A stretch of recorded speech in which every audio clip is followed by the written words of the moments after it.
Ayun, so good evening guys. Ngayon po ay Friday, February 7, 2025 at bumaon ulit si PSE market natin. Mukhang profit taking pa rin yung mga big caps na stocks natin pero ang dami sa mga small caps at saka mid caps yung gumalaw for today's trading natin. Ayan, pahinga muna yung mga traders natin sa blue chips at nag-drop tayo ng medyo malaki din negative 1.39%. Sino ba yung humatak sa atin?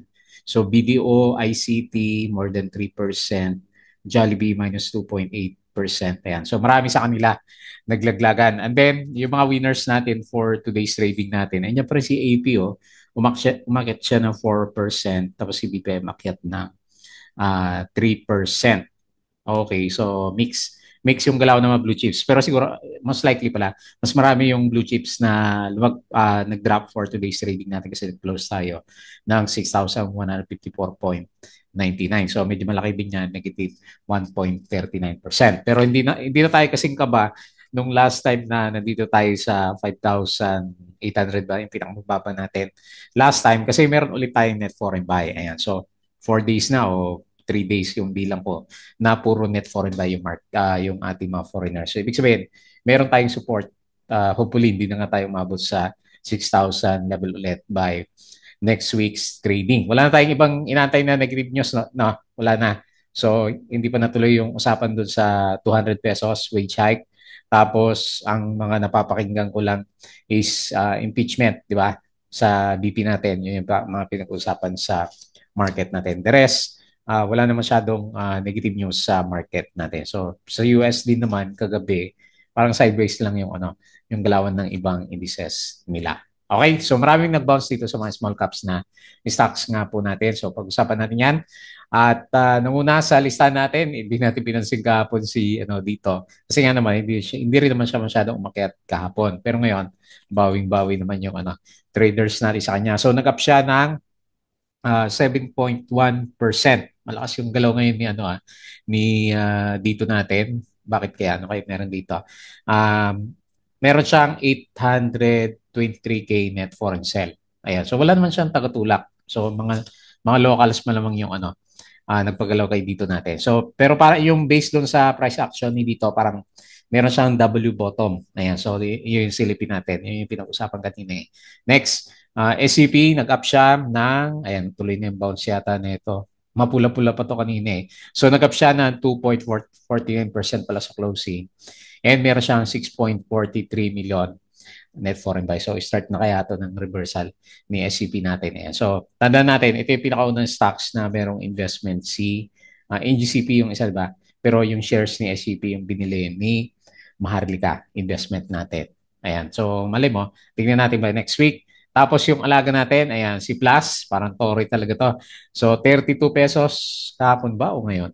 So medyo mataas na yung price na ito at umakit pa rin. Wala pa rin sawa sa pag-akyat dahil sa anticipation sa expansion ng business sa Brazil.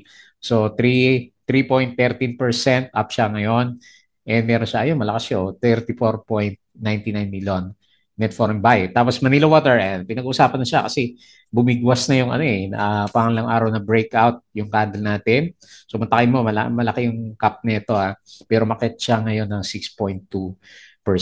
Ayan, so hindi ko alam kung nakikipag-contest to kayo, kasi magkakaroon ng IPO si Maynilad. Ayan, so yung mga isa sa mga pinag-uusapan sa kanya last time. And meron siya, ang laki tinulak talaga. 202.5 million net foreign buy sa Manila Water. Bloomberry, pullback muna tayo. Ang lakas nga lang ng pullback nito. So ito yung ito yung problema pag walang net foreign buy, no. Negative 4.15%. Pero nakaraan nagap siya ng 7%. So tingnan natin, may mga balita pala sa change in shareholdings, Manila Water at saka si Blueberry. So si Blue meron siyang 11.91 million net foreign sale. Next sa listahan natin, ilang araw ko na nakikita to, si OGP, sige lagay na natin. Ay pangatlo sa trending stocks natin. Meron siyang 2.0% na galaw. Parang tori na to eh. So either breakout na to nandun sa current na resistance level niya. So taas na yung ginalaw. And meron siyang 7.26 million net foreign buy. Okay, so kahit pa paano, meron naman gumagalaw sa mga stocks natin. Unlike last time na padaos-dos lahat, di ba? So pati mga blue chips, small caps, lahat bumabagsak at least ngayon. medyo mix na siya. Ayan. So disclaimer guys sa mga bago sa channel natin, as usual, yung ating review is for education purposes lang po yan. So wag mong gagamitin to as a reason para mag-buy, sell, or hold ng stocks. Meron po kasing risk na involved sa market. Due diligence na lang po kung anong stocks yung gusto mong bili naman. And then follow mo ako dito sa Palawi Trader na YouTube channel para update ka sa trending stocks review. So good times, sabi natin, or bad times para alam mo yung nangyari sa market kasi puro mga pinag-uusapan na stocks yung nire-review natin araw-araw. Or kung gusto mo ng guide sa trading naman, join ka sa trading group natin. Okay? So check na lang yan. Yung mga subscribe, maraming salamat sa mga viewers natin, company reviews, sample trade sa market, basic indicator. So weekends na naman, time to study sa market. Fundamentals, yung mga risk management natin, and then yung mga basic na PSE market studies naman. Okay? And then follow mo ako dito sa ating Palabi Trader. Crypto ko to, so hindi pa approve yung account ko kay OKX. Hindi ko pa na-follow up ulit. Tapos sa social media, follow mo ako sa Facebook account na Palabi Trader para update ko sa post or dito sa Facebook page. Ayan. Check mo lang po yan. Tapos sa mga articles natin, Bodega Peak. Kaya wala pa tayong nalagay na bago ulit. Tingnan natin kung makapag-update tayo sa weekends. And then, yung mga posts natin for today, meron na bang, parang wala pang summary si Philippine Stock Exchange, wala pa ba? Puro videos yung lumalabas dito sa feeds ko eh. Hindi ko naman pinapanood yung mga videos natin yan. Hanapin natin si Philippine Stock Exchange, para na rin si Facebook, di ba? So, pati si LinkedIn, di ba? Puro videos na rin lumalabas kay LinkedIn eh. Titingin tayo mga ma-apply natin doon. Sana si ayan, Philippine Stock Exchange. Meron bang summary dito? Wala pa. So, medyo maaga tayo dito kaya February 6 tong summary na to. Okay, so balik tayo. Wala muna. So, meron tayong summary dito. Ayan. So, ang dami pala ng sagasaan sa blue chips. So, yung umakit lang, si BPI, so nag-up siya 3.39, LTG 1.67. So, ang dami pala nalaglag, oh. Emperador, mahina pa rin, no? Pero kahapon nag-bounce si, kung napasin nyo, Emperador, parang gusto nga din saluhin to kapon. Pero wala kasi siyang, tingnan nyo, wala siyang volume. Negative 5.17. So, Bloomberry, ito alam natin, binenta ng foreigners 4%. BDO, minus 3%. BPI, siguro catalyst niya yung di ba? Ilan ba yan? 26% o 12% yung net income niya. Sa Q4 yata yung lumabas na yun o Q3. Kahapon natin nabasa yun eh. So, balikan mo na lang yung video natin doon. ICT minus 3, CNPF minus 2. Nag-pullback pala karamihan, no? Jollibee minus 2.8, SM minus 2.7, and the rest. So, laglag din yung karamihan ng stocks. Yung paborito natin si Ali, ay nag-drop 1.38. Okay, wala yung kapatid niya na si SMPH, hindi ko makita. Okay, so yun yung mga galawan. Tapos sa foreign funds bought, BPI, China Bank, Metrobank, Alter, AP, Meralco, DNL. Nagising si DNL kahapon, no? Ewan ko kung may follow-up to. GSMI, Keeper, yan, panalo si Keeper. ACD, DMC, SM, SMPH, Globe, Converge, and STI. Nag-swing na ba? Parang ayaw mag-breakout ni STI. Binabantayan natin yan kasi nasa all-time high. Foreign funds sold, AUB, BDO, SLF, ACE, CNPF, PMI, ABA, Aboites, Ali, Double Dragon, Tel, at saka si dito naman natin. So, parang pinag-uusapan ulit yung yung IPO na naman ni GCash. Ayan, pag pinag-uusapan to, umakyat si Globe. So, Philippine Stocks Index falls 1.39. Robinsons Retail, so gumaganda yung finance. SMPH, ano ba to? To invest 33 billion this year. RCR reported a 38% increase in net income. Buti yung mga REITs natin. Maganda talaga REITs. Tapos si Fruit, Mang Books, now part of Lester Hughes Frutas, is set for expansion with plans to open 20 to 30 stores this year. Robinsons Retail, ayan, maganda yung earnings niya. Plus 62% sa fourth quarter. Ayan, maganda. Hopefully, 39 kaso, mababa pala fair value nito. 39 pesos sabi ni Robinsons Retail Holdings natin. Okay, si Globe, ay marami nakabantay dahil kay GCash. Corporate stories. Globe delivered record service revenue. So maganda. Asan yung earnings niya? Pre-tax net income, 12%. Ayan, okay siya, double digit. SM Prime is allocating 33 billion. RCR reported a 38% increase. Ayan, maganda. And then URC appointed Ana Milagros as the first president of its consumer food segment. Ano ba nangyari kay ano? URC, kapag ano yan, nag-pullback, di ba? DNL, ayan, nagpaparamdam. Same store sales growth was modest at 1.5% sa ating mga IPO stocks. O, laglag na naman si ano, hindi ko napansin eh, bago ko binuksan yung ano, Bitcoins. Mga silipin natin. Tapos yung galawan sa US, ayan, medyo okay naman, sideways lang yung galawan nila. So may iba pa ba? FCG, no knowledge among this possible exit. Ayan, baka maka-apekto kay FCG natin. Colliers, Metro Manila has 8.2 years of condo oversupply and RCR declares final dividends. Okay. So yun yung mga posts natin for today's trading. Ayan. So weekends na naman. Check nyo to guys yung ating Patreon, yung mga gusto ng guide sa trading po sa market, sa Philippine market sa.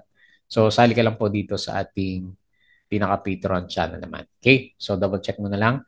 So pares lang yan yung ano, yung nandito sa membership sa ano natin sa YouTube. Okay.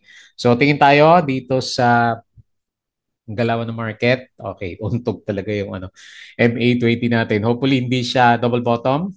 Pero sa ngayon nakangamoy hindi naman double bottom si PSE. Although yung chart niya parang gusto nga niya magkaroon ng double bottom kasi 2 days naman na nauntog yung market natin eh. Ganyan yung itsura ng index natin. So anyway, remains to be seen yan. So bearish pa rin talaga. Ayaw umakyat sa ano. Kala ko akit ngayon. Ayaw umakyat sa RSI 50. So makita mo, yung RSI natin is nasa bearish side ng market. Pero yun nga, sabi ko sa inyo, 3 days or 4 days na meron tayo net foreign buy. So 403 million ngayon. Very good yan. So at least yung chance na mag-double bottom, less chance. May chance pa rin, pero less chance. Kasi may pondo. Di ba? May pondo tayo. So 1.39 million, or rather 1.39% loss. At bumalik tayo sa 6,154.99. Ayan. So medyo clear na meron siyang downtrend na lines. So hindi pa natin ma-assume na recovery na hanggat wala tayong breakout sa siguro mga past 6,700 level. Okay? So nakakulong pa rin tayo sa downtrend pero yun nga, may good side naman yung market natin. Okay? So konti lang pala yung blue chips na ano, gumalaw for today's trading. So sino yung mga winners dito? Lux. Ayun o. So ito yung sinasabi nila. Mamaya pag-usapan natin. May W bottom si dito natin. So maganda nangyari sa kanya, no? Bumalik sa MA 100. Pag-usapan natin yan. 7%. Manila Water ito. Oh. Ganda ng galaw niya, no? Eh ngayon, obvious na. Overbought na. 6.2%.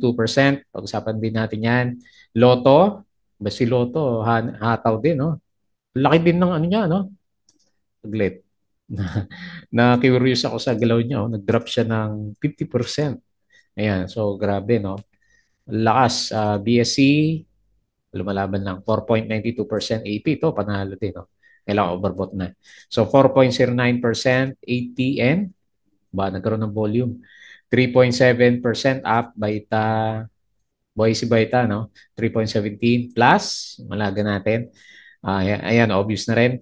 3.13% up. Alter, lumalaban, 2.97. SCP, lumalaban, 2.49. Nickel, ayan, lumalaban siya. 2.36% and the rest. Okay. So, losers, sino naman dito? PERT. So, walang volume to. 5.39%. Emperador. Ayan. Ito. So, tignan natin kung hanggang saan lalim na itong si Emperador natin. So, tariffs yan. Tingin ko tariffs yung na kinakatakutan nila dyan. Kasi Mexico yun, di ba? So, hindi natin alam kung sa Pilipinas may epekto din yan. So, Bloomberry, -4. Nauntog yung breakout niya. BDO, -3.7.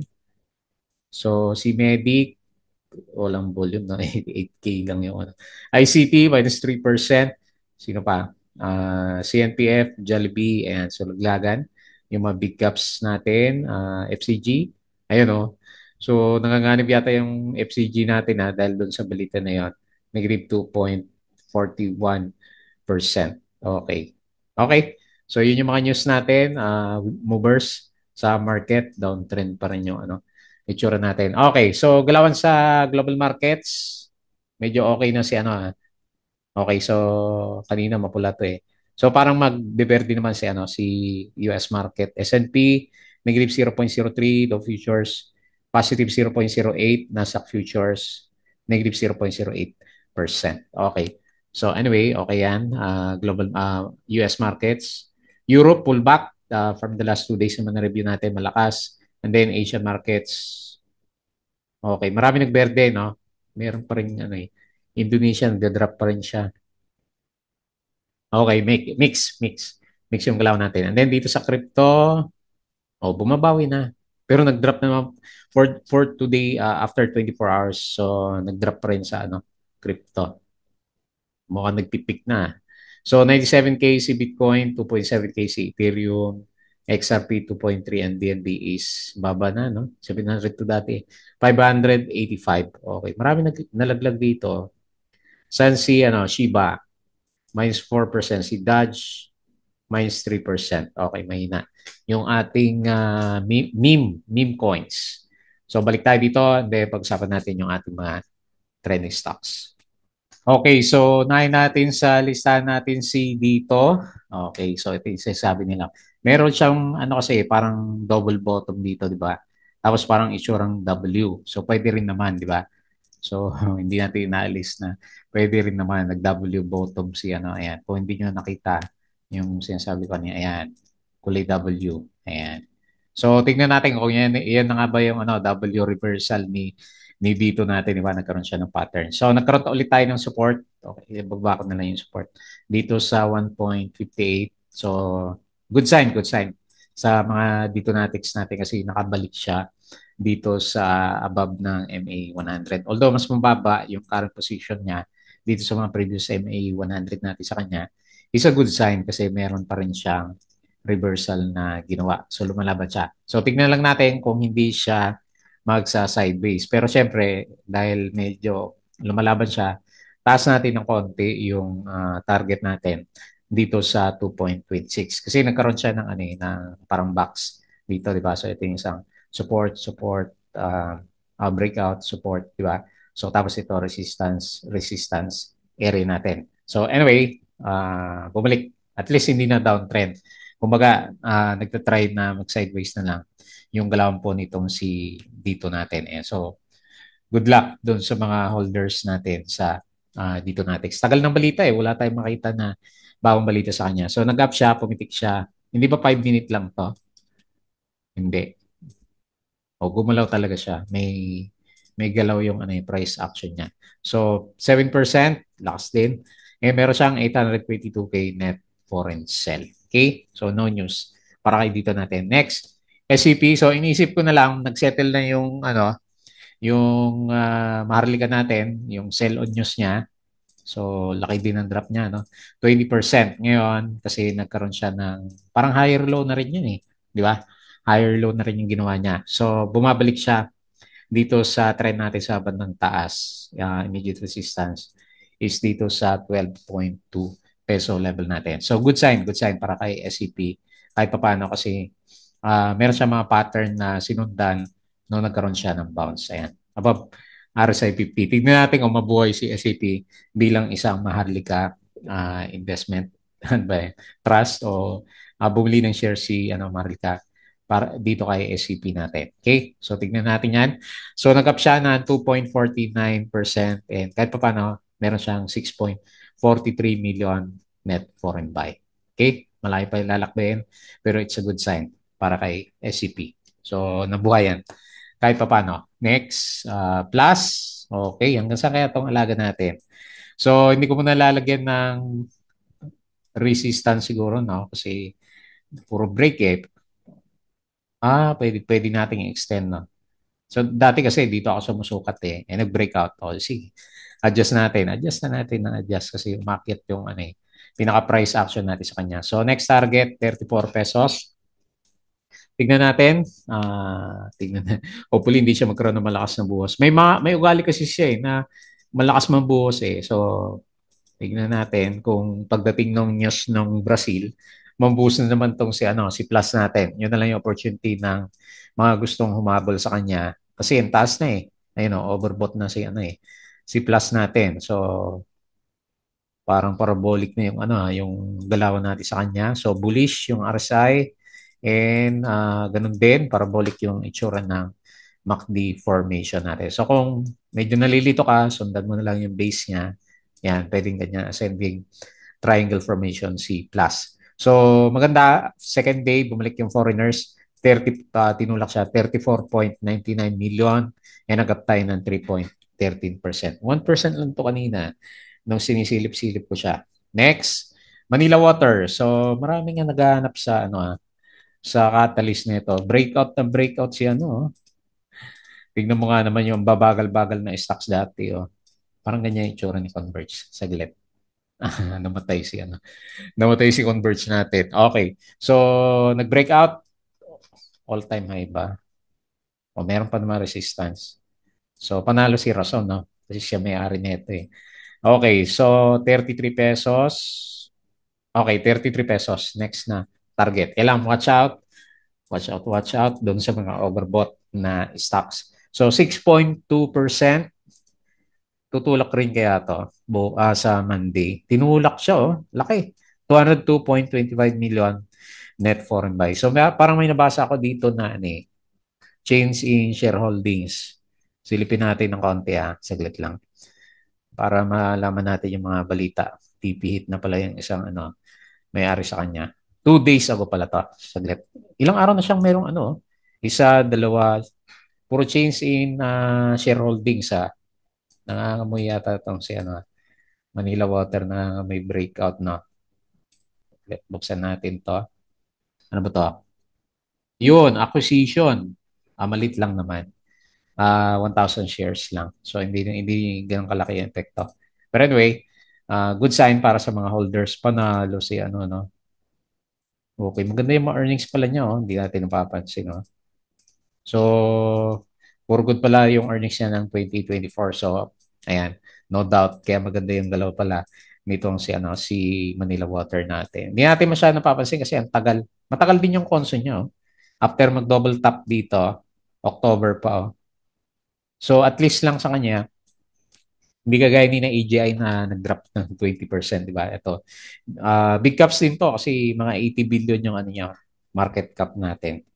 Okay, so next, Blueberry. Ito nakita ko din meron din siyang o nauntog tayo ngayon. Lalim pa rin, no? So tignan din natin si Bloom kasi parang may shareholdings change din to. Hindi ko nabuksan eh. So buksan na lang natin ngayon. Okay, so iba yung pinagbuksan niya. Saglit. Acquisition, 1,000 shares. Okay, nakita ko na 1,000 shares lang. Kinat ko kasi nagbukas sa So folder ko si Bloomberry. So anyway, wala din masyadong epekto yung konti lang yung shares na yan. Okay.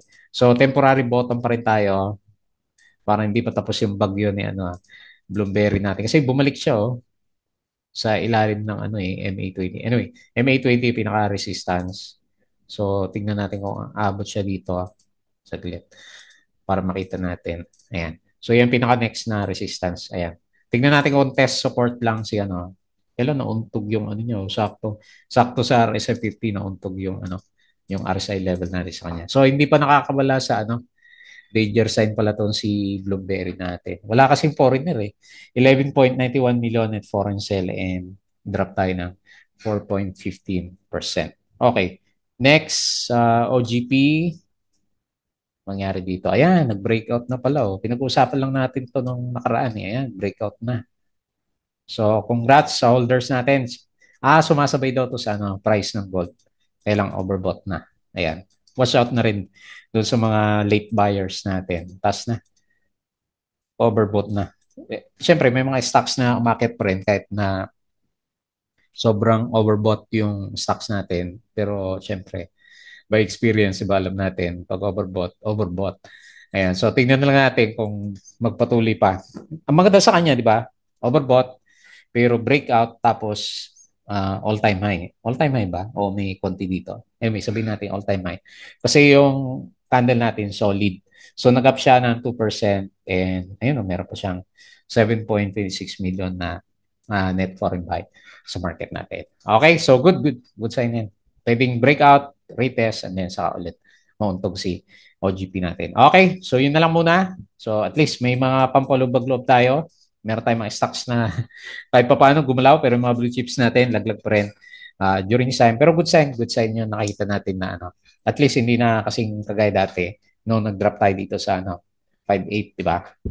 So tignan natin, double bottom or resume yung breakout natin, reversal for next week's trading naman. Okay po, so yun lang muna. Maraming salamat. At bago tayo close, please don't forget to subscribe dito po sa channel. Join ka sa group guys kung sa mga guide. Crypto ko to, Facebook account, Facebook page, Budaypig, Twitter, and Patreon. Yung mga gusto ng guide, sali lang po kayo dito.